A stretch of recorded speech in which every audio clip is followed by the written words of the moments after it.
Today's podcast is brought to you by Progresso Talent Partners, who for more than 25 years have successfully delivered interim and permanent leadership talent to transform businesses.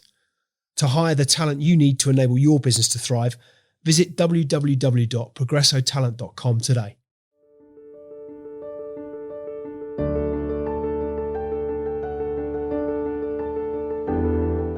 The parallels between business and sport are plentiful, and sport as a metaphor for life is equally as insightful. Chris Billam-Smith is Commonwealth Cruiserweight champion. 12 professional fights, 11 wins. In the latest Extrology podcast, Chris takes us on his journey from amateur boxing to the professional game. The lessons that he's learned along the way, the highs, the lows, the pain, the pleasure, the emotions, the toughening that's come from one of the toughest sports on the planet. Without further ado, let's get into it.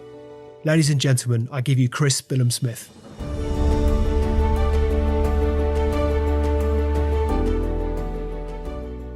So, Chris, welcome to Extrology. Great to meet you. Great to have you on. And really interested and intrigued, I think it's fair to say, to understand more about how you go from a young lad to a career as a professional boxer. So what age were you when you first set foot in the ring? My first ever fight was at 17 years old. So obviously a lot of sportsmen at a high level, especially professional boxers, started quite young. But I basically went to college when I was 16, left school, and I met a mate called Dean Perkins, a good mate of mine now. And he was training at the time at Poole Amateur Boxing Club. And I went and started training. I always played football my whole life. So I was just doing it for fitness, really, help my fitness for football. But then I went and watched them fight after a couple of months training and just fell in love there. And then everyone was there chanting Dino and the atmosphere was just electric. And I just thought, oh, I've got to give that a go. I'm the youngest of three brothers, so I like to be centre of attention. So the idea of everyone being there and chanting your name, sort of just loved the idea of that when I was younger and gave it a go. And 10 months later, I was in the ring having my first bout.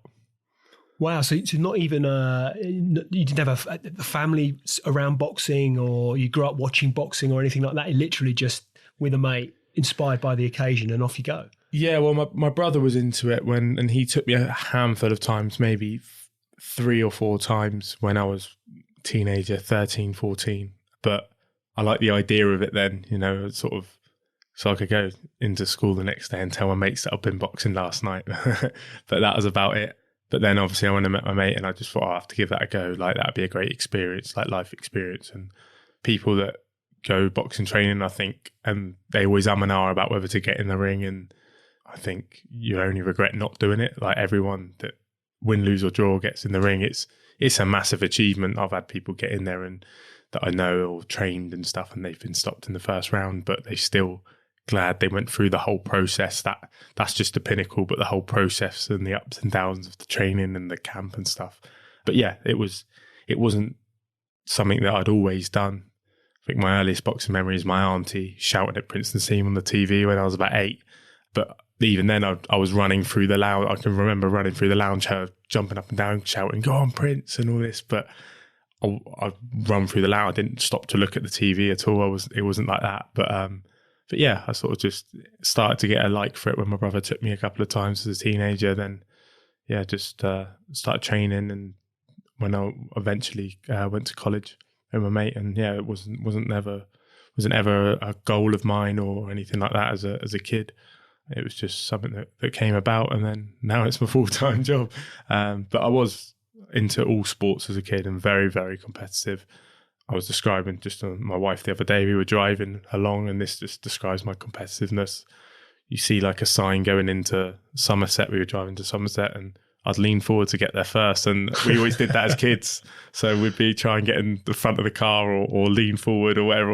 That was just the level of competitiveness that I had. And having 2 older brothers, I think they always winded me up. And I think that just drove my competitiveness. And because I always had that, I'd done every sport, and then boxing was something that was on my own and I was in control of. So yeah, I just fell in love with it.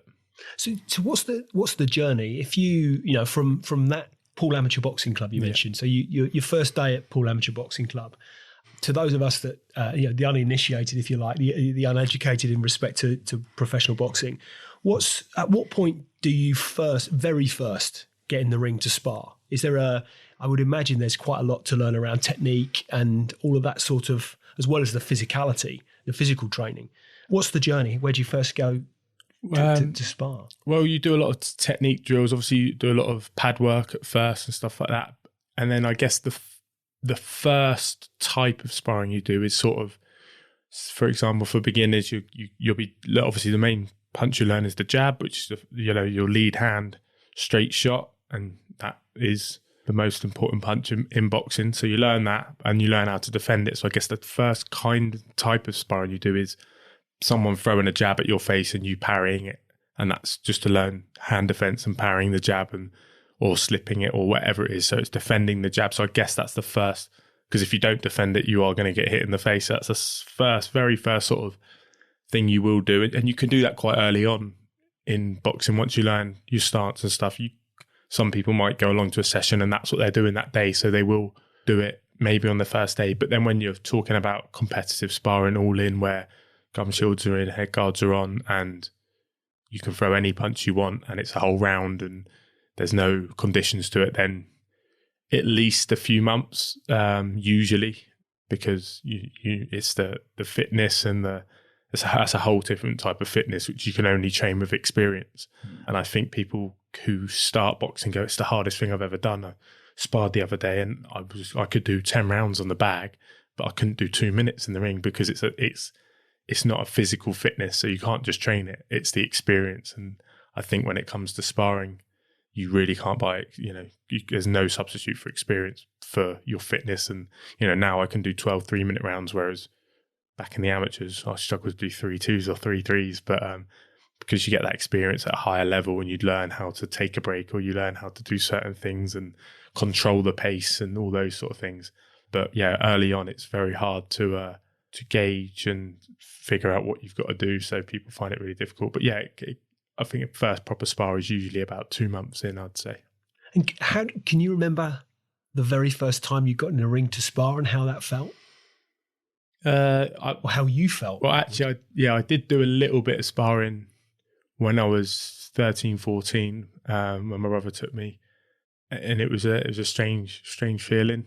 I just remember sparring a lad called Scott at a gym in Boscombe, and I got hit, but I was really young then, and that was very early on. That was sort of, we shouldn't have been sparring because I think me and my mate's been doing it 2 days or something. So realistically we shouldn't have been sparring, but you don't know that back then when you've just started the sport. But yeah, then you still get nervous going into spars and stuff even now. And I've sparred the world #1 cruiserweight earlier this year in February. I've got one of the best cruiserweights in the world in my gym in Lawrence Okoli. I've sparred David Hay, I've sparred George Groves, who are world champions. And yeah, it doesn't matter how experienced you are. I think you get more and more nervous, even though it's like an excited nervousness, especially when you're sparring someone who you admire and get in there and they're either a world champion or the class that they're at and the level they're at. But yeah, I think that my first memory is just, I can't remember the feeling really, but it's just the nervousness is always there in sparring, always sort of has been. It eases up a little bit, but and it sort of changes from I don't want to get knocked out to I hope I perform nervousness. So now it's about performing because it's my job, and that's you're going in there to make sure you do the right things, and that's what you get nervous about, rather than I don't know what I'm doing. Hopefully this person doesn't knock me out. So I think just the nervousness is the only real feeling that I can describe or remember from the early spars. I'd imagine from what you've described that the physical fitness is absolutely a given. It has to be there. Mm-hmm.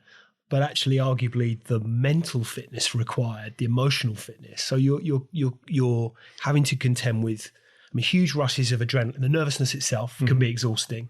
Huge rushes of adrenaline, whilst maintaining absolute focus and concentration and discipline, and for want of a better word, keeping your head. All of those things combined must be, I'm jumping ahead a little bit here, but must be really, it's intense. Yeah. So to your point around the kind of how you survive 12 3-minute rounds, just purely from a physical and emotional perspective of itself must require huge effort. Yeah, and I think concentration's a massive point you mentioned there, but I always say people think boxing's, mostly physical and you have to be super fit to be a boxer and all this, but as I agree, it's very physically demanding, but I'd say it's more mentally demanding than anything, because you have so many factors to it. You have the performance factor, the focus, but also I think a lot of people are scared and almost scared to be embarrassed, because if you get knocked down or knocked out, then that's a very primitive feeling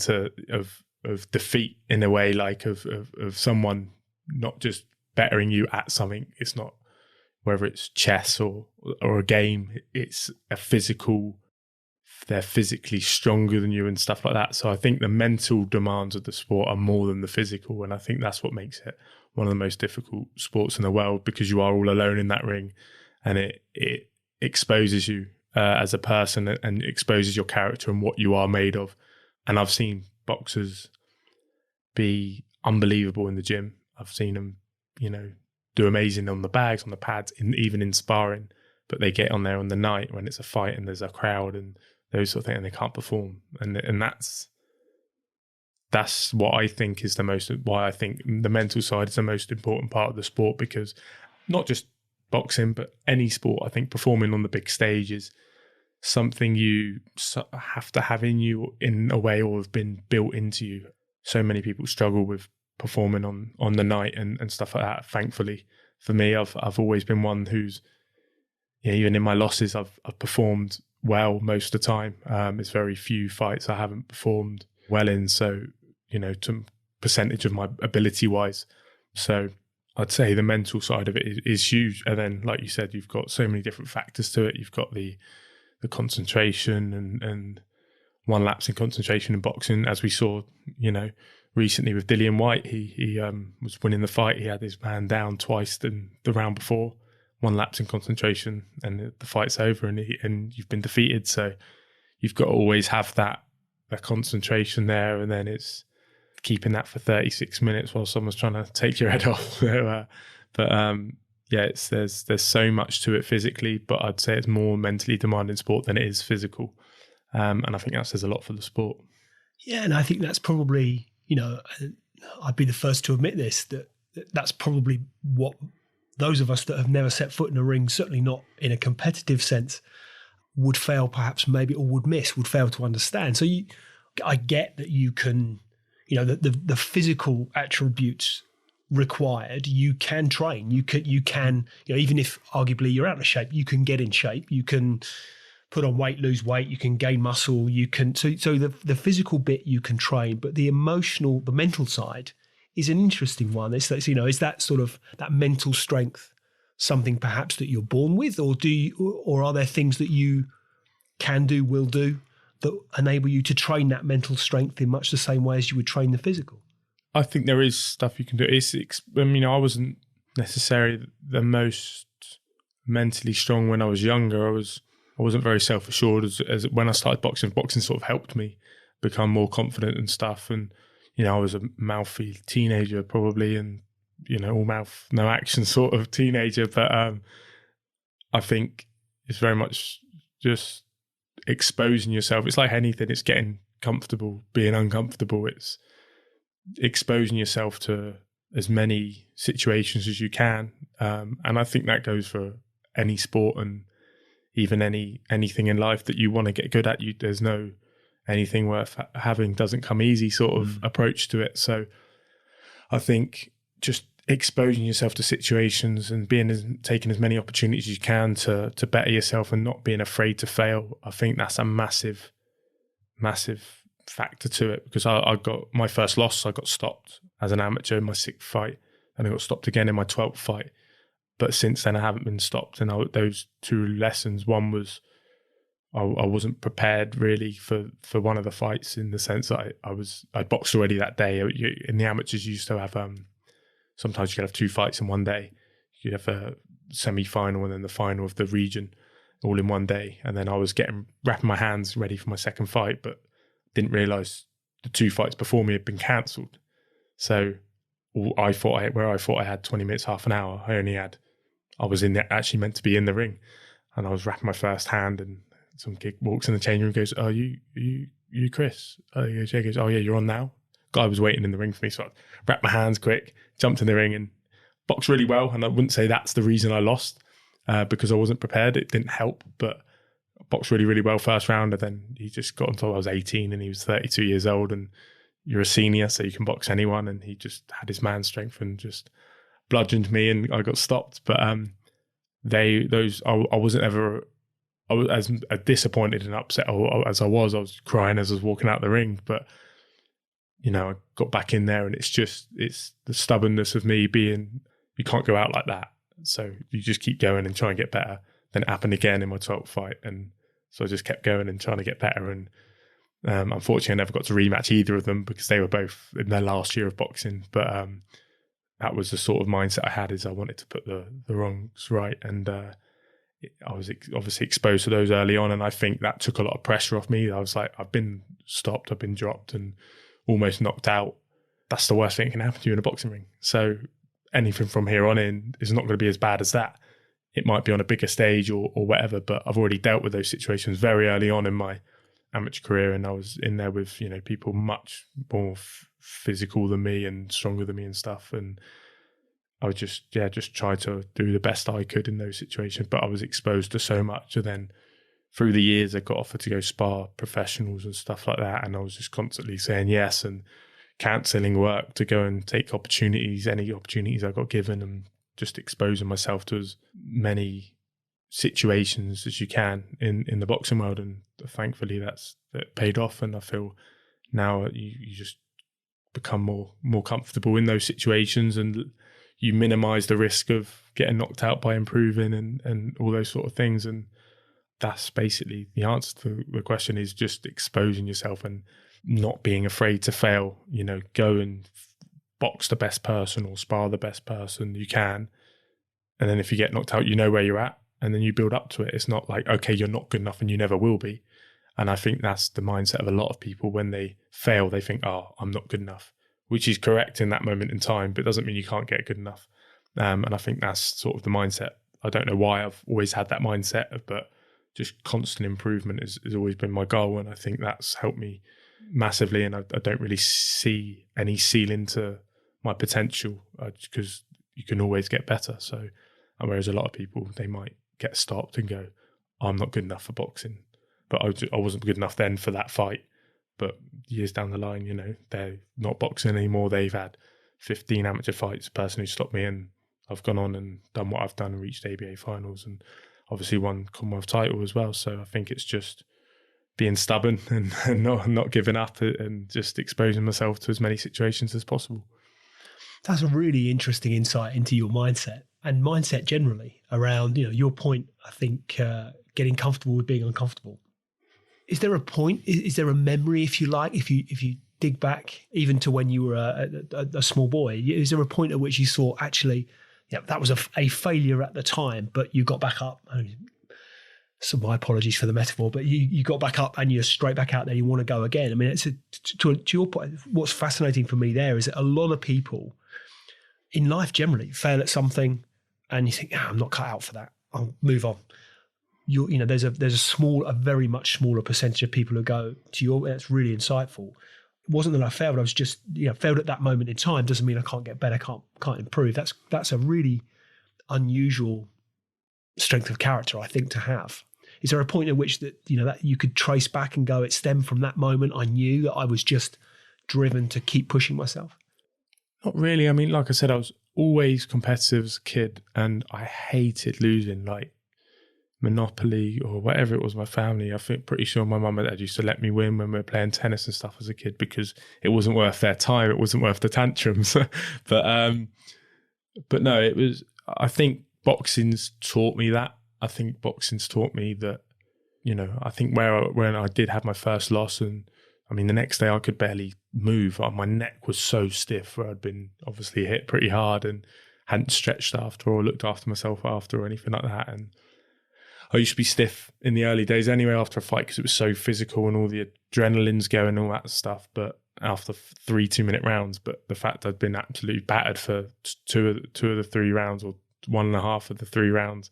I obviously got stopped halfway through the last round, but my neck was so stiff, and I had a bit of time out and then went back to it, and just, I don't know, I just sort of put it behind me. And I never, at that stage, I just thought, I probably thought I wasn't good enough, but I wasn't willing to accept it, if that makes sense. So I was like, oh, I know I could beat him, because the manner in which I lost, although he stopped me in the end, I was winning the first round, and then he caught me with a good shot, and it spiraled from there. So I think the fact that I haven't ever just gone in there and got wiped out like in 2 seconds, and if that had happened, then maybe I would have quit boxing there and then. But I've always been quite a positive person, so I've clung on to any positive to take from things. So there wasn't ever a moment where I thought I've learned from that, I've just, like I said, I've been stubborn, and just, and I think boxing's taught me that as I go on, and I read a lot of self-help books, and, you know, whether that's on sport or athletes or businesses or whatever it may be, or any successful person,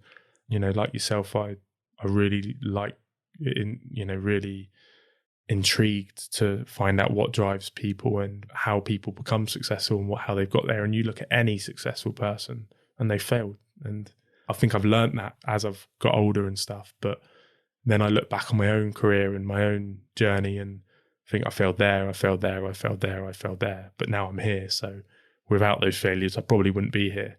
I probably would have maybe quit a long time ago. You know, I got to 2 ABA finals, which is the pinnacle of amateur boxing in the country, other than boxing internationally. So domestically, it's the pinnacle, and it's a very prestigious title to win. I got to 2 finals, boxed well both times, and unfortunately lost. And I think without those losses, I wouldn't be where I am today. So I'm quite glad I didn't get decisions, even though in both fights, people thought I'd won the fight, especially the first one in 2013. I had someone sat next to a judge at ringside. One of the officials actually grabbed me and said, "You were robbed there, mate," like as I got out the ring. But I was just pleased with my performance. And that for me was, I think, in boxing, you've got to be happy with your performance early on.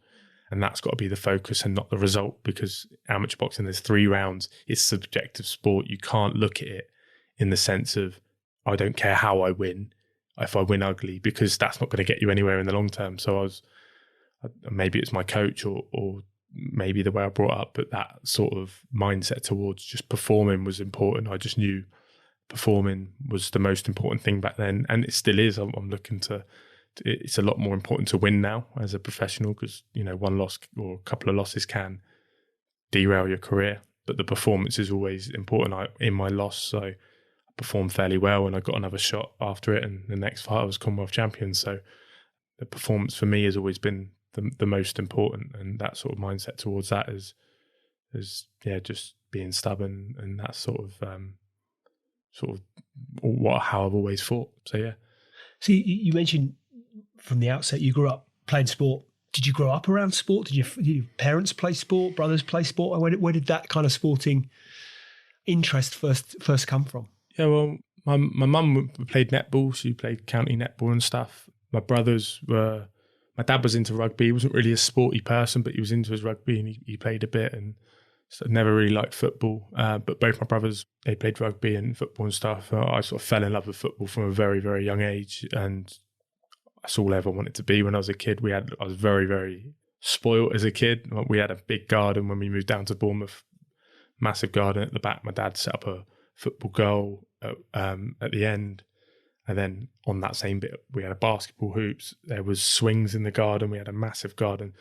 But my brothers are 7 and 9 years older than me, so they didn't want to play football with me. So I'd be out there on my own, practicing free kicks. Beckham was around at the time.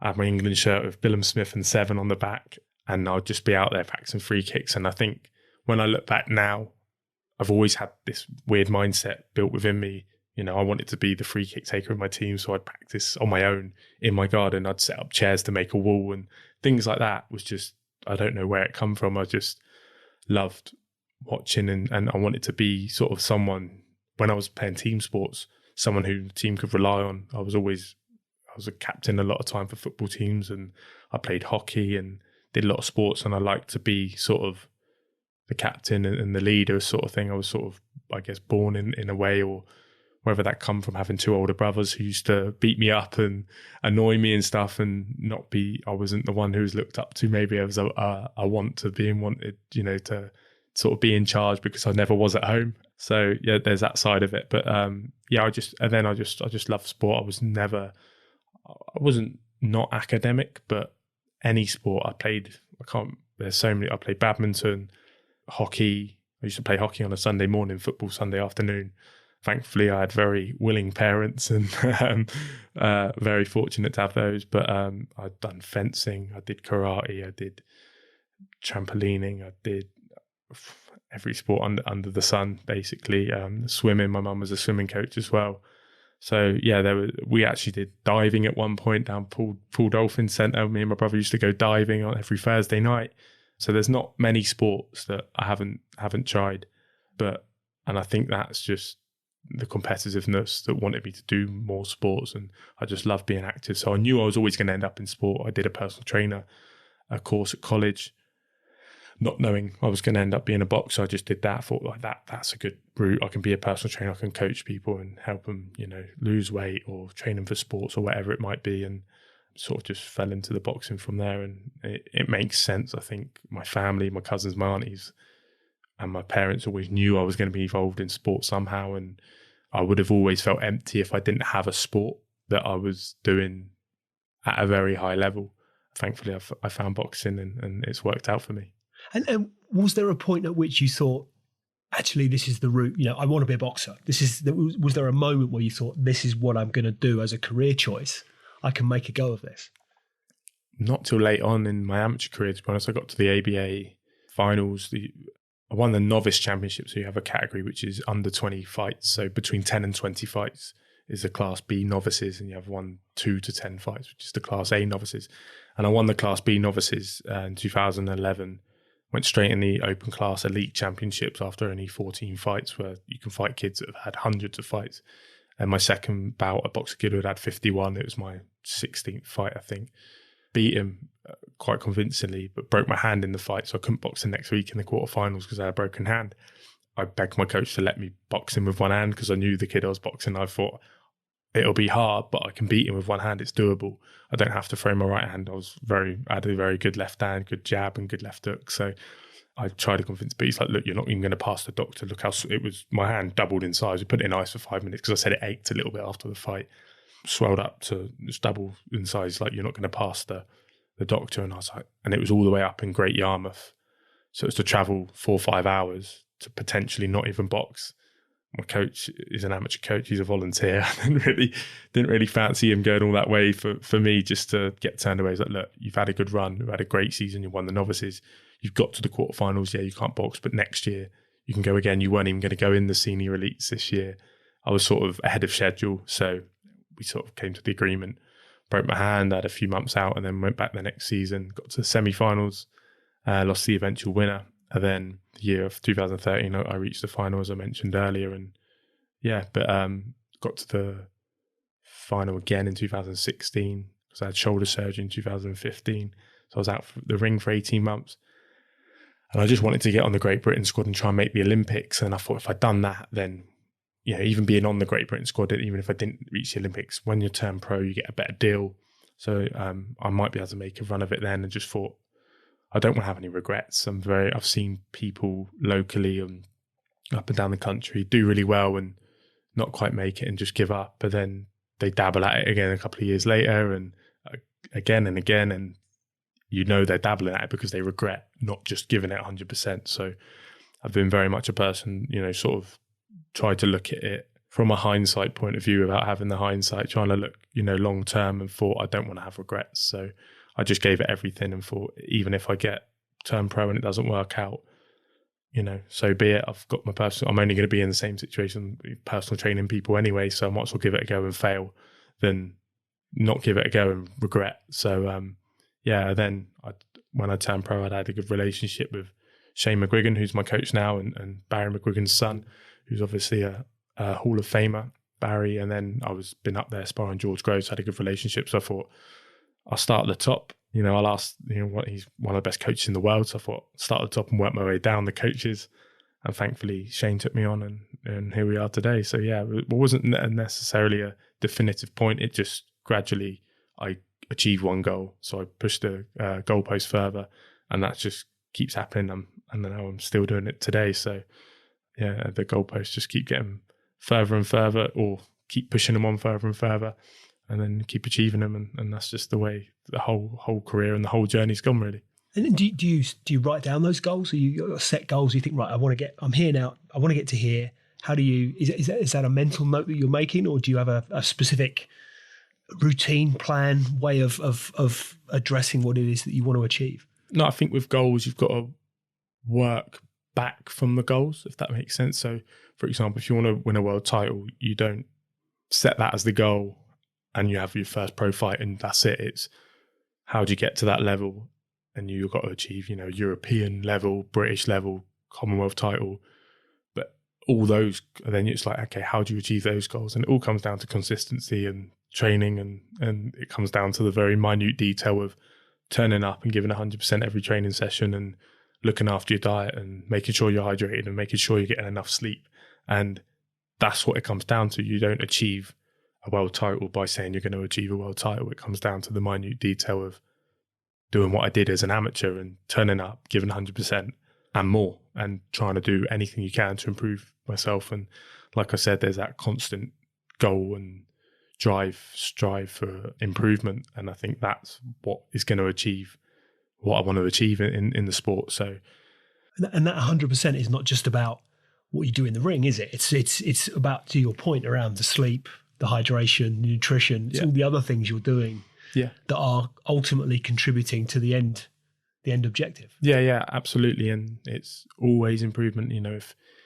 If you can, for argument's sake, if you can squat 100 kilo, then try and squat 110. Or if you can, punch so hard, then try and punch harder. If you can throw more punches, then try and throw more punches, or whatever it may be. There's probably millions of details that I could go into, and it's just trying to improve every single one, everything you do, and trying to improve it. Like I've got this whoop strap, which I talk about a lot on the podcast I'm starting, and that's got my recovery on it. So, and it records my sleep, and it sort of makes me accountable for things such as hydration and sleep, and even eating. So if I eat too late, I've noticed my recovery is not as good, and stuff like that. And it's a really interesting thing for me, and it's made me a better athlete. I've had it since the start of the year.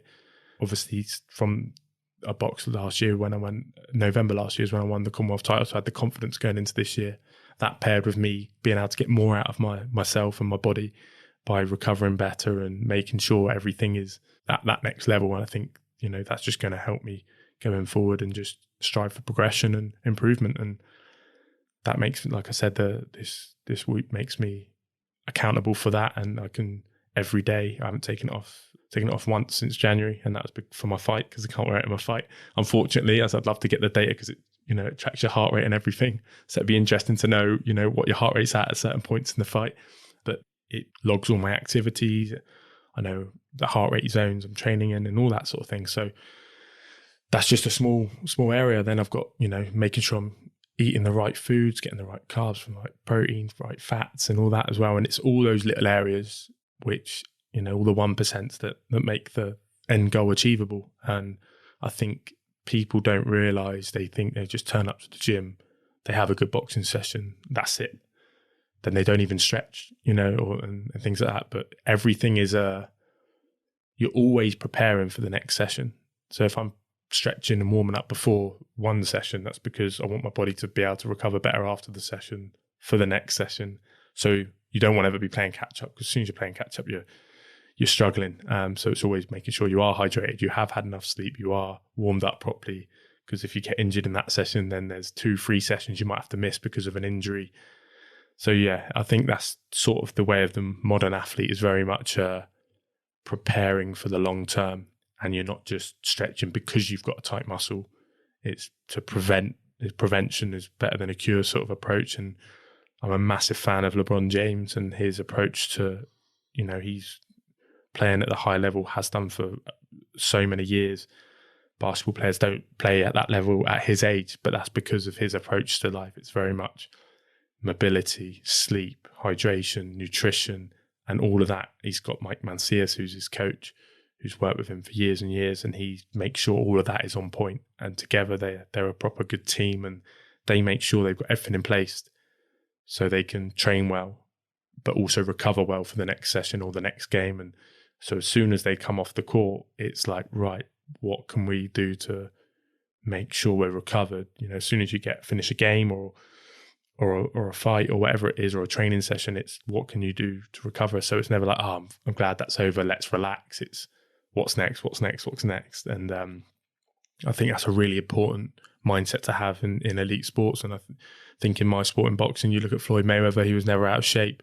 He was, you know, obviously in a few documentaries, which I believe he was the producer of, he's eating McDonald's and stuff, but I can guarantee you he wasn't eating McDonald's the whole time. He had everything down to a T. He was always in the gym, always training. If he boxed on a Saturday, he'd be in the gym on the Monday.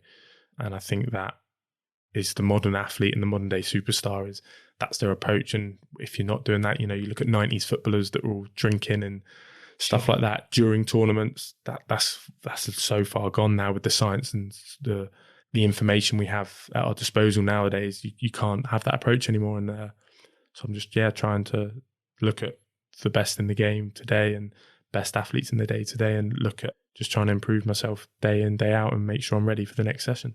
How much has the sport changed in the time that you've been in it from a professional perspective around things like you say, recovery, nutrition, hydration, all those sorts of features? Because, you know, certainly you mentioned, you know, I certainly grew up in an era whereby, you know, you played sport and you went out a few pints. You know, I mean, I wasn't clear. I was absolutely, I can assure you, I wasn't playing at a particularly high level. But, you know, even there just wasn't that awareness around, you know, you read stories about, you know, I loved football growing up, and I was fascinated by some of the heroes that I had when I was a kid. I've read autobiographies, you know, and pre-match meals in the 80s were, you know, steak and chips, you know, things like that. So the science has moved immeasurably. Our understanding has moved dramatically. But I would imagine even in respectfully relatively short time you've been in the professional fight game, there's been a big shift in around the science and the understanding that you have of the body and how you get the best out of it. Yeah, I mean, not necessarily in the professional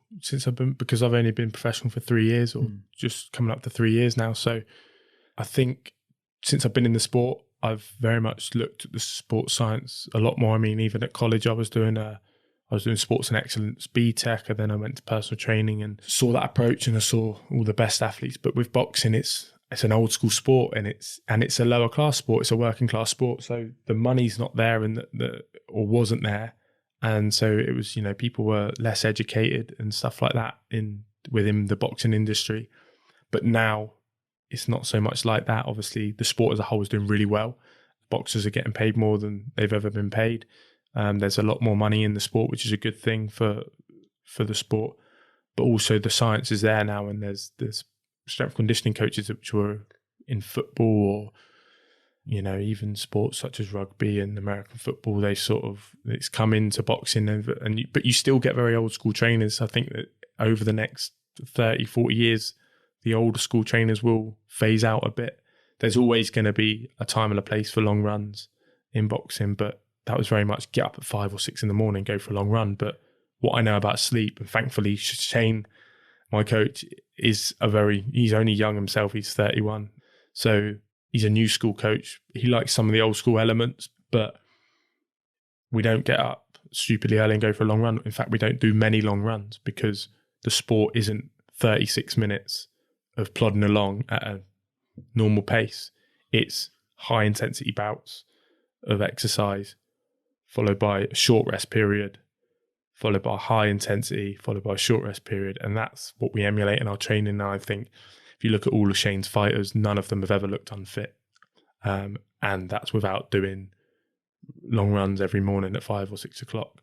So he's very much a new school coach. And thankfully, I've looked into, you know, bits of strength conditioning and the science behind it over the years, even before I turned pro, and my outlook on the sport and how we should train.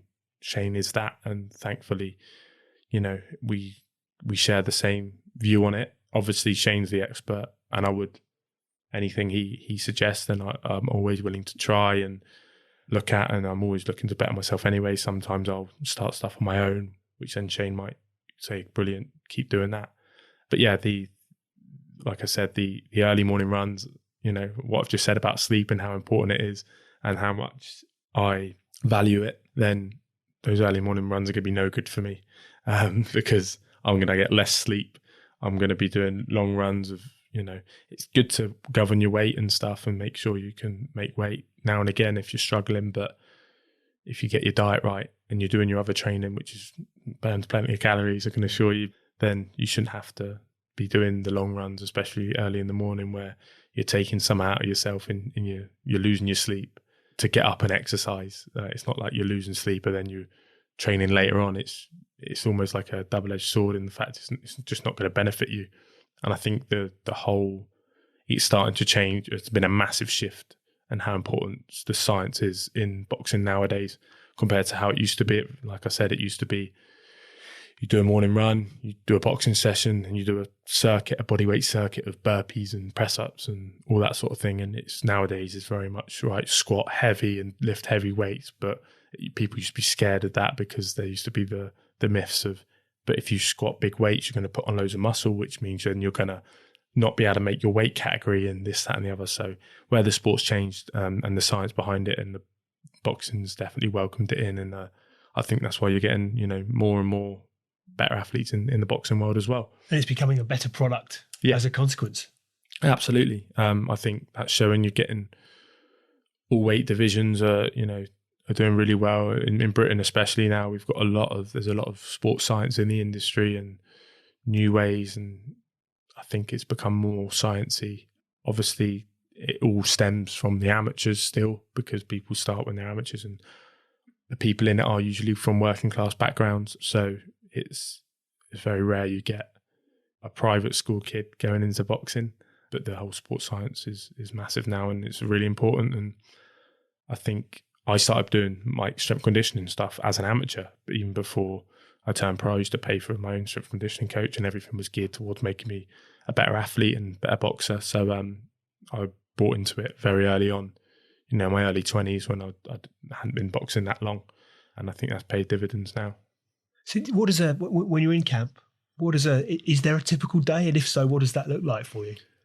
So we're based in Kent at the moment. So I usually run down here on a Monday morning, which is sprints, usually on a treadmill. So we'll do, a certain time period where it's 40 seconds on, 20 seconds off, because it mimics boxing sets of that, or something like sprint based usually on a Monday morning. Then I go to camp, do a boxing session on Monday. Tuesday we do strength conditioning and then a boxing session. Wednesday we do a circuit and sometimes a punching session, depends how hard the week is and where the body's at and what you got on the Thursday. Sometimes we spar on a Thursday. So the boxing sessions might be sparring or pad work. Thursday will be the same as Tuesday, so we'll do strength and a boxing session. Then Friday will be boxing session and then a run. And then on Saturday we'll probably that's usually where, if we do a long run, it's usually on a Saturday. And then you've got sort of 48 hours to recover from Saturday morning to Monday morning. And that's very important because Shane's a bit of a slave driver. He's hard work in camp. So the recovery, as I've discussed, is really important. And how do you recover? Would you have a certain routine that you would go through? How do you, I guess, for someone, what strikes me is someone who's clearly, an obvious thing to say, but always been very, very active. How do you do downtime? Can you do downtime? Yeah, I mean, I think I'm very lucky where the camp is, because it's away. When I come home, it does feel like home, and it feels like which is a benefit. Not during lockdown. At the beginning of lockdown, I was at home in a place where I usually relax, trying to motivate myself to not relax. So it's quite difficult at the beginning of lockdown. But yeah, I think, especially where we live, I'm in Bournemouth, the seaside's there. In the summer, it's like coming home on holiday every weekend. So I'm very fortunate. It's not like I'm going back into London, into the hustle and bustle of London, and you can't switch off. I've got my family down here I don't see all week. I've got my nieces now. So, I just spend time with them, try and get out and enjoy the sea and the beach and stuff, and just switch off mentally like that. And recovery-wise, I might go and get cryotherapy at the weekend or or a treatment like a massage or something, and then it's just about getting sleep where I can, providing the wife's not out partying. I've got to pick her up at 1 o'clock in the morning. But yeah, and just try and recover and relax as well as I can, and maybe do like an active walk or something, which will help me recover. Interesting. You mentioned a couple of times where you've had injuries. I think you mentioned some shoulder surgery earlier on in your career. I guess injuries are part of being an athlete, but nonetheless not easy to contend with. I mean, how do you cope with injuries? How do you react to injuries? You've got to get on with it. Like, especially in boxing, there's very few boxers go into high level fights without carrying a niggle of some sort. But everyone's doing it, and usually because I think it stems as well because the injuries are quite high in boxing because of the intensity of it, but also you're trying to make weight a lot of the time. So you're getting injuries because your body's not maybe got enough fuel on board. So it's trying to do everything all at once, trying to perform at its best whilst being undernourished as such. But that's why the nutrition comes into play, and having a nutritionist on board is really important. But injury. I mean, I had a shoulder injury. It used to pop out. I've got a nice scar now on my shoulder, which I've nicknamed the worm for obvious reasons. It looks like one, but it used to partially dislocate. Happened in a fight. The first time I won that fight, luckily it happened halfway through the last round. I won that fight and then sort of rehabbed it a bit, went back sparring, went again, and that carried on for about about 10 months, and then I had to get surgery through the NHS. Then I had surgery January 2015. I think I boxed again in October 2015, but the fight I'd had before that was October, and I boxed once with it in the championships in April, actually, even though I couldn't really throw it. And to be honest, it's only been good my last couple of fights. I got treated by a very, very good chiropractor called Ben Carraway in London, who Shane's friends with and become friends with him. And he's just, even though after surgery it was fixed, it wouldn't actually partially dislocate anymore. The muscles around the back, which were causing it to partially dislocate, were still affected and needed treating. So the tendon being shortened stopped it from popping out, but it was still trying to pop out, if that makes sense. Yeah. But thankfully, the last few fights, it's been the first probably 10 fights, I'd say, wasn't 100%. It got slightly better. I mean, before my 7th fight, a week before I was doing my last sparring, it went, but didn't partially dislocate, but I couldn't throw it. Went and saw Ben. He adjusted me, and it was livable in the fight, but I couldn't really throw a right hand properly. I've always had to train my right hand completely since it's been fixed because the biomechanics of it weren't correct, and I never had a decent right hand, and now I'm knocking people over with them. So it's massively helped me. It's probably fighting at maybe 60-70% of what I was able to, and now I'm fully fixed. So I think it's managed and it's sorted that injury. It's hopefully going to benefit me, but injuries are just something, and not just boxing, all sports, being an athlete, and that's why, like I was saying earlier about LeBron James and everything is you're preparing for the future, and that's injury prevention the whole time, every session, before and after, whether it's a good warm-up or a good cool-down, is all based around that. Because if you don't do that work for 2 months, you're doing the before and after for 2 months, and you get injured and you think, it would have happened anyway, but you don't know that. So you've got to minimize, if it helps me, if it prevents me getting an injury or gives me 1% chance more of not getting that injury, then you've got to do it. And I think that's what the people at the top of their sports will be doing. How do you cope mentally with that spell you just mentioned with the shoulder, where you had 8, 9, 10 months certainly out the ring? I would imagine. Yeah. How did you cope with that mentally? Well, obviously it was going a lot, and during the amateur season, I used to not drink between August and May because that was the amateur season. Then I'd have a few drinks in the summer, and then I just stopped drinking before I decided the last time it ever went. I started training again. I was sparring, it went, and then I was like, right, I'm going to get it sorted because I can't go on like this. And I think, but just before then, that was about a month after I had my last drink for the year, And then about 2 weeks into, I was like, I'm going to see how long I can go. I was thought, I'm just going to see if I can go at least 2 years without drinking and just give it everything. And then I'll have no regrets. Like I said earlier, I just didn't want to have any regrets. So even if that was, it didn't matter, like just not one drink, not saying it would have affected me, but mentally, it's almost like giving myself mentally, another level, because I can just go without drinking, not a massive drink or anything like that, but it's something else which I've given up, and it's almost like another sacrifice I've made, and something else, another uncomfort which I've become comfortable with, and just exposing my brain to that, quitting something and giving something up, just try and basically make myself mentally stronger. And so I gave that up, and then the shoulder went about 2 weeks after I decided I was going to go a few years, and I was like, right, this is, in my head, I was like, this is a test. Like, yeah, if I start drinking now because my shoulder's gone, that's not the right mindset. Like, that's not going to get you anywhere in life with that mindset. So it was very much, right, I'm going to carry on not drinking. I'm going to look after myself. I'm going to manage my weight. I'm going to do what I can, whether that's cycling on a static bike or doing a bit of boxing when my shoulder's okay with just my left arm and stuff like that. And my arm was in a sling for 6 weeks. So my bicep shortened naturally because it's in a shortened position, a flex position the whole time. I had to do a lot of stretching with that. I couldn't straighten my arm properly at first, and all those sort of things. So I had to look after that. And it was all just another part of the journey. It's like a training camp in itself, looking after my weight, looking after my fitness where I could, and make sure I could, if I could squat, or I couldn't squat, so I'd do a leg press instead of squatting, and it was just part of the journey. Now I look back, it all makes sense. And I think that time was a test for me mentally. And I think it really helped my mettle and just mentally just kept me strong, and came out the other end of it, went straight into the elite championships and got into the final.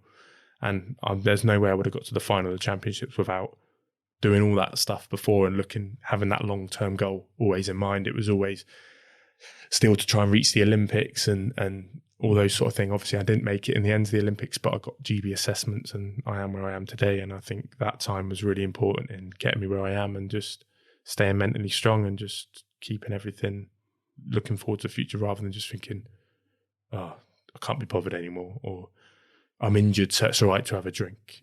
It was always long-term, and that's always been my mindset. And what else do you think boxing has given you? I mean, there's clearly a mental toughness to you and a resilience to you, which is admirable. But what else do you think you've learned from boxing? Respect. I'd say respect, because I played football my whole life up till I was 18, even dabbled a bit when I had my shoulder injury. Before surgery, I thought, if I break my leg now playing football, I've got 6 months out of my shoulder anyway, so I might as well have a broken leg at the same time. And I love football. I missed it, and I couldn't do it while I was boxing. So I thought I'd give that a go. But I played football whilst I was boxing for the first few years, and I gave football up because I'd lost the respect for football, because boxing had taught me the discipline and respect. You can have a fight with someone, and then literally last second of the round, you're trying to take his head off, you're trying to knock him out. The bell goes, and you're hugging the man, and you respect him, and there's just a respect that only, I believe, combat sports can teach you. It's just, it's something different. It's the sort of people that get into the ring and you're having a fight with a bloke, and then you can shake their hands after, and you just have the utmost respect for them. Once you share the ring with someone, you always have that sort of binding relationship. And I think that's half the reason I stopped playing football, because I'd learned this new respect from boxing.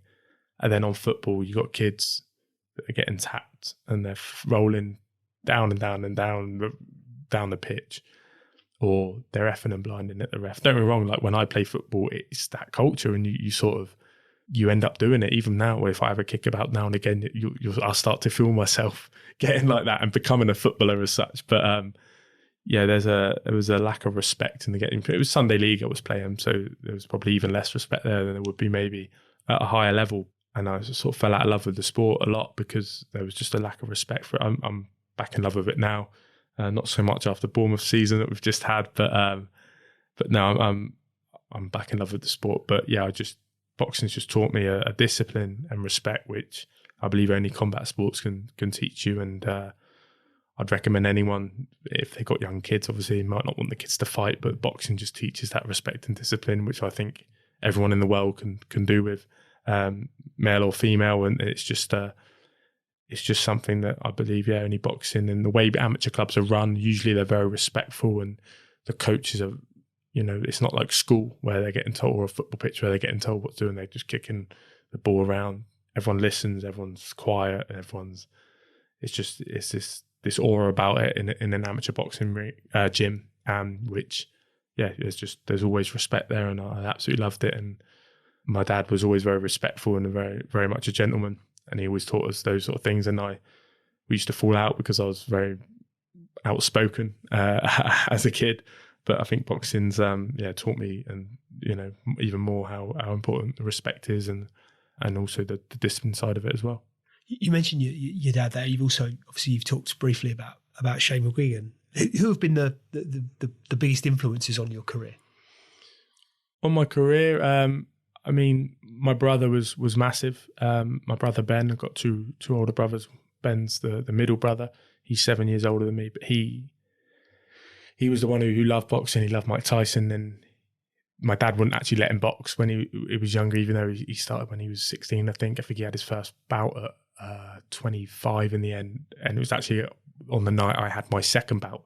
So I think me and my dad we fell out a little bit around that age when I was sort of, late teens, and I was just sort of doing what I want. I got away with quite a lot being the youngest, and I was the spoilt one, so I was managed to do my boxing and without any qualms from my parents. And but Ben eventually got into it. But he was, even when I first started, or even when he took me a couple of times when I was younger, he'd always teach me the importance of the jab, and I'd just be jabbing the bag. Like after the handful of times I went, I'd just stand there, do the jabs now and again for 15 minutes or something. And that was when I wasn't even interested in boxing. But and then Ben was training, we were training together. Ben started training at a different gym to Paul, where I went originally. And then I joined him because I just followed my brother, who's my older brother. You're just going to follow them. He's a massive inspiration to me. So I just wanted to please him and make him proud. And he would tell me when I wasn't doing very well, and would tell me the things I did do well. And I think Ben always gave the most honest opinion of my performances. And then as we got down the line, I've sort of become more knowledgeable than him. There was a stage where we were both boxing in the same club together, and we'd spar a lot. It's sort of the tide just started to turn because I was so determined, and he was working scaffolding, so he'd be tired, and I was getting better and better and better. And then so we used to spar, and it got to a stage where I'd sort of be like, if I wanted a good hard spar, he'd go easy on me because I was his brother, but if I hit him, then that was it. He'd jump on me. So I remember once getting in there, and I was buzzing that day, and I was up for it. So I gave a stiff jab, and then the red mist came down. He comes in swinging, trying to knock me out, and I was just in control. And then maybe that's towards the end, Ben was working. And then I remember he had 6 fights in total. He'd won his first 3, stopped 2 of them, I think. Yeah, stopped 2 of them. And then in his 4th fight, it was a Thursday night. He'd worked all day scaffolding, then got in the ring, boxed a decent kid. Was quite unlucky not to get a result. And then sort of I think that sort of disheartened him. Ben wasn't really someone who he wasn't loud or, an extrovert or anything like that. He was quite introverted, but he loved to fight and loved to box and stuff. But he just sort of, then he lost his 2 after that. So he'd had 6, won 3, lost 3, and then sort of just, he didn't have the time because of work and stuff. He wanted to make some money and get a place. So, and he was a bit older. He was, late 20s by then, coming mid to late 20s, and thought it's never going to be his career. So but Ben's always, always motivated me and probably been the biggest inspiration. I've had plenty of idols along the way, and George Groves was a former world champion, and he's retired now, and I got the pleasure of sparring him and then becoming gym mates with him, and then now we're friends. We text a lot and stuff like that. So that was quite surreal. Sort of, he's my favorite boxer, because I went and watched him countless times, and was as devastated as, maybe not as devastated, but very devastated when he lost. So maybe not as devastated as he would be, but I was always distraught when he lost. And even more so when he lost his last fight against Callum-Smith, and I was at the other fights beforehand, but this one was out in Saudi Arabia. I couldn't go and stuff. So I remember being at home just in tears. But so George is an inspiration to me, especially when I met him, and people say don't meet your idols, and George was very welcoming of me. We had some wicked spars, and it was an honour to share the ring with him. It's an honour to have him as a friend, but actual, influences, I'd say. My brother Ben was massive, and now obviously as a pro, Shane and Barry and the McGuigan family have helped me massively, and I owe my professional career and where it's at to them. But yeah, very early on, it was my brother Ben. What about Shane? What sort of part has he had to play in? And I guess what have you learned from working with him? I think the best way to describe it is, as an amateur, I had one stoppage, so I'd only ever stopped one person, and now I've got 10 knockouts and 11 wins. So the way Shane trains people is proper, and I've always believed I'm very coachable. So all I've needed is a great coach to help me become a great boxer, and we're getting there. So we've become really good friends as well. We're only a year or two apart. Yeah, 2 years apart. So we've become good friends. I've lived with him. So he's been a massive influence on my career, and we talk every day still, even when I'm not in camp. And yeah, the whole McGuigan family, I owe them a lot. And, I feel like I've been part of their family. I've been to birthday parties and things like that. They would have been at my wedding had it not got cancelled over in Italy. But yeah, it was, I owe them, the whole family, a lot, but Shane in particular. We've become really good friends, and I hope we become stay friends for a long time, and obviously a working relationship as well, because where I am today, with a Commonwealth title and 10 knockouts over 11 wins is very much I owe a lot to him. So what's been the high point of your professional career so far? Winning the Commonwealth title easily. I don't know if you've seen my reaction in the ring. That is Yes, I have. A picture which is me just pure elation, pure relief. A lot was on the line that night. I'd just come off a loss to Rich Riakporhe in a split decision. Commonwealth title was on the line. Craig Glover had been beat a couple of times before on his record. So if I didn't beat him, even though he was better than his record, one of his losses was very controversial. Another one was, I think, he wasn't prepared for that fight. So to lose to him there for the Commonwealth title would have been back-to-back losses for me. So it was a big risk. Didn't have the best camp either during that camp. We were traveling for sparring a lot, and I wasn't sparring very well. The last spar I did, I sparred well, and had a good session. That's all I need for me mentally. Like I said, I'm quite mentally strong, so I can always perform on the night, even if the camp has been bad. And I performed really well that night and got the stoppage. And when the ref jumped in, it was just there was so many emotions going through me. I'd won a Commonwealth title, a very prestigious title. Obviously, I got the win. I got the fights after that. You're going to get more money.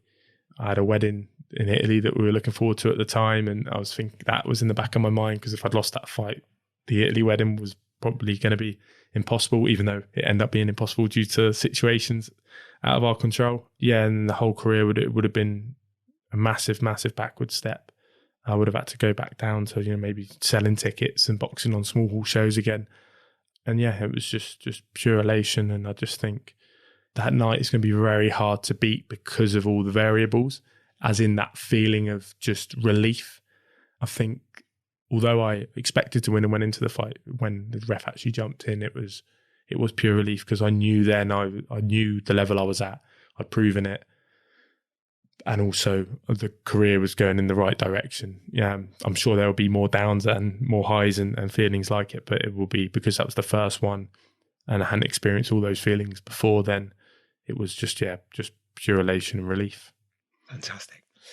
So the thing that struck me about that elation and the mix of emotions that are running through your mind at the point at which you've just become Commonwealth champion, you talked about kind of all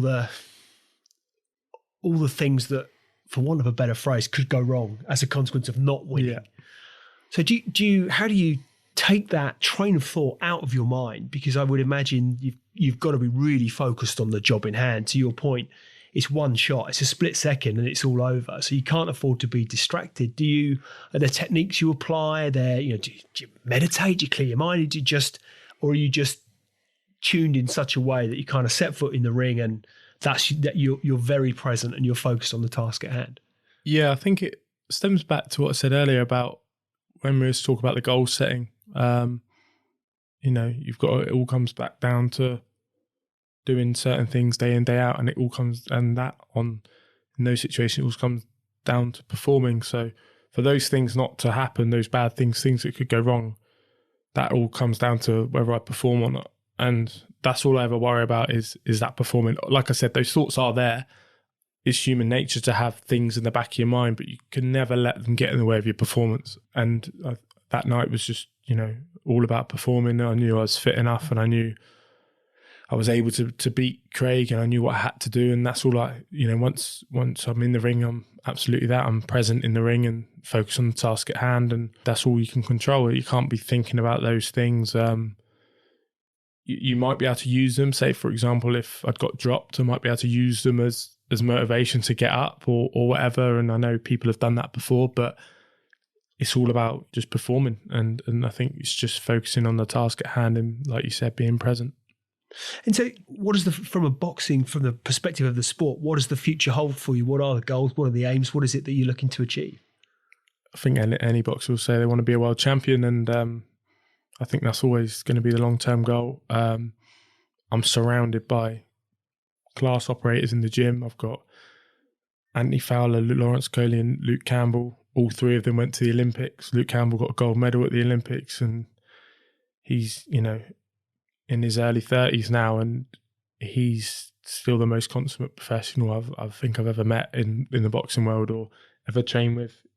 He makes sure everything's right. His concentration levels, as I was talking about earlier, are probably his best attribute. He's always concentrating, and he's just so focused. And he's like a young up-and-coming star mindset-wise. He hasn't achieved his goal of becoming world champion yet, but he's been slightly unfortunate in the sort of the cards he's been dealt in certain fights and stuff. But he still was driven as ever, and he wants to achieve that goal and earn his money in the sport and achieve all his dreams and sail off into the sunset, I think. And I couldn't want that to happen to a better person than Luke. And having someone like that around me in the gym, so professional, and having, all those world-class operators, you can't not aspire to be like them. Shane is very much, if you haven't got it, you won't be in the gym sort of approach. And he only takes on people he believes in. That might be from a performance outside, but also a mindset as well of, you've got to have that mindset of and buy into Shane's ethics and the way he operates and stuff. So, and it's a winner's gym. You get some gyms which you'll have world champions in, but you'll have journeymen in. But the gym is very much a world champion mindset and a champion's attitude. And I think that's something Shane really prides himself on. It's, everyone in there wants to be the best in their weight division and best in the world they can possibly, and be the best version of themselves they can possibly be. And we all push each other on all the time. And I think that is what's going to help us achieve. Everyone's got their attributes, which I can take something from each one of them three to help myself, which they're better than me at, and vice versa. Each one of us can learn from the other. And it's just having that winning mindset in the gym. So yeah, I want to become a world champion, and there's stages that, like we said earlier, the goal setting is, European title or British title, and keep progressing. But it all comes down to exactly that, and just improving day in, day out, becoming a better athlete and becoming a better boxer. And that's all I ever aim to do. And long may it continue, in the sense of, if I'll fight for as long as I see fit, in the sense of I want to achieve certain things, and you want to earn your money in the sport, but it's not a sport you can do forever, because when I start having kids, they've got to start coming first, in the sense of, one, spending time with them, but also you don't want not be able to watch your kids grow up or understand what's going on. So unfortunately, it is that sort of sport. It's a brutal sport, and the brain injuries have been quite, visible over the years, and they obviously have long-lasting effects. So I think the best way to look at the sport is get in, achieve what you want to achieve, get your money and get out. That wasn't always my mindset. A few years ago, when I was an amateur, I was thinking there's been Bernard Hopkins, was a world champion. He's boxing since the 90s. As a professional, he was a 50-year-old world champion at the very highest level, light heavyweight champion. He changed his style a lot, so he become more defensive, but he still managed to achieve. I think that was I thought that's a bit of me because it keeps me focused. I'm very much a goal-focused person where I need a goal to keep in shape and keep motivated and stuff. But I think I'll just have to change sports, whether that's go into something else or have something completely different, but it have to be fitness related or sports related to go into after I retire. But yeah, I think, next maybe 5-6 years left in the sport max, hopefully achieve what I want to achieve, earn the money and get out with all my faculties intact. We hear a lot about for want of a better phrase, but the selfish mindset that is almost necessary to succeed in sport. We hear lots of traits around top professional sportsmen and women have to be by nature very, very selfish because it's that focus on you as the individual in order to achieve what you want to achieve. To your point, you start thinking about things like family and all that. It becomes harder, I guess, the older you become, the more family orientated maybe you become, to be selfish because there are other pulls, other demands on your time. Must be a difficult balance to strike, I'd imagine. Yeah, I think I'm quite good at compartmentalizing things. So like when I'm home at the weekends, my now wife is, and my family are very much my goal. As long as I can recover well and do what I need to do, then my focus is then on them. And then on a Monday morning, I'm going back to camp and the focus is back on me and my career. And they come hand in hand because I want to do them proud. So my career is as important as they are. I'm very, very fortunate. None of them ever demand anything off me or anything like that. They just want a son, a brother, a husband to, there and be present. I'm not one to, just be overly selfish. I don't think I'm selfish in the sense of my career and stuff like that. But that also stems from I'm not doing all these things and achieving all these things just for myself. I'm doing it for them. So as selfish as it is, I have to be selfish to, whether that's pay for, set up our family or whatever it is. That's, they're my motivation as well. So as selfish as it is, it's also hopefully going to make them proud and happy. But yeah, I think kids will be hard and sort of want to be set up in a house before I have kids I think that is the bit I'm selfish about is children, because it would kill me to not see my kids grow up. I've got 2 nieces and I absolutely adore them. And so God knows what I've got, I've got a goddaughter and who I was with last night, and, even having her on my lap, sat watching a film was just like a special moment to me. So when it's my own kids, it would be really hard to make sure that I need to make sure I'm there and spend as much time as I can while still being selfish enough to provide for them. And I think that's, another reason why the career's got to be shorter, because I want to be set up and have something going on where I can spend more time with my kids and not be away at camp the whole time. Luke Campbell, like I mentioned earlier, he's been away in Miami for months at a time, and missed a lot of his kids. And he's a massive family man and loves his kids and his wife, and he's done them so proud. And I know now the more time goes on, the less time he wants to spend away from them, watching his kids grow up. I think he's got a 6 and a 9-year-old. So obviously, they're 2 lads and they're a great laugh. They love their sport and stuff, but he wants to spend time with them. And so even in that aspect, you could see other people who I'm surrounded by that are the way they live their life, and I'm learning things off them. So I want to make sure that when I do have kids, I'm as good a dad as I can be while still being a world-class athlete. Mm. So what advice would you give to anyone who's thinking of, whether it be, I think particularly sport, but whether it be sport, business, arts, creative work, pursuits, whatever it might be, anybody who's thinking of starting out in something, who've got ambition, got drive, what advice would you give them? I think believe in yourself is a massive one. I've always believed in myself deep down, even when I didn't, if that makes sense. So even when I'd just been stopped in the amateurs, I knew I was able to get where I am now, even though I think something deep inside of me believed, but I didn't believe it myself. It was almost like an almost like a alter ego of mine believed, but I didn't. And because it's crazy to think now that I used to watch Commonwealth champions on Sky Sports, and now I am one. So it's crazy to even to consider that that is where I am. But at the same time, that's not where I want to stop. If I retired now, I wouldn't be happy with my career, because I'm just looking for my drive, and my drive is still so big, and the strive for being better and performing better and achieving more is still there. And I think maybe I'll never be content with my career, but that's what makes me, keep achieving more goals. But I think, just so believing in yourself is hugely important, and not being scared of failure is like I've said, you find a successful person that hasn't failed, or find a person who hasn't failed, and they won't be successful.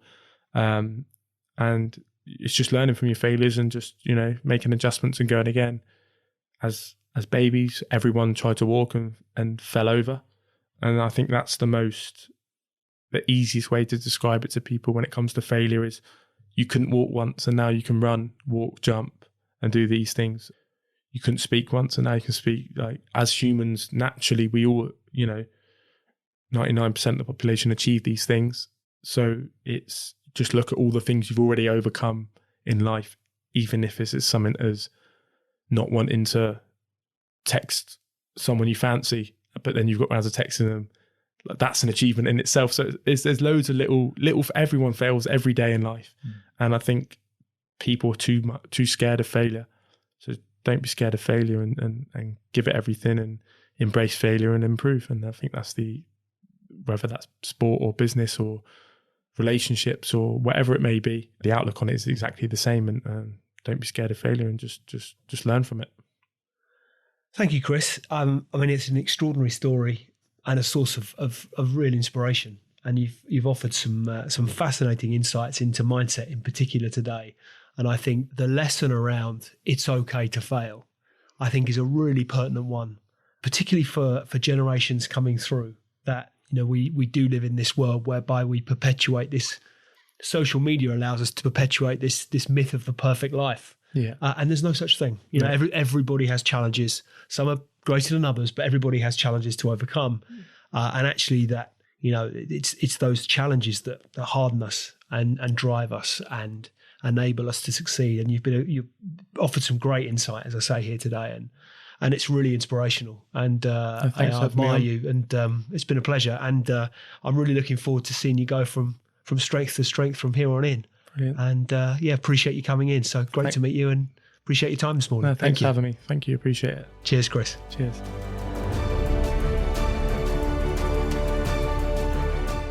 Hi, ladies and gentlemen. Thank you for listening to today's Extrology podcast. I really appreciate your audience and ears. If you've enjoyed it, then why not hop onto iTunes and give us a review? I'd really appreciate anything that you might have to say. Any feedback, always gratefully received. And look forward to hosting you next time. See you soon.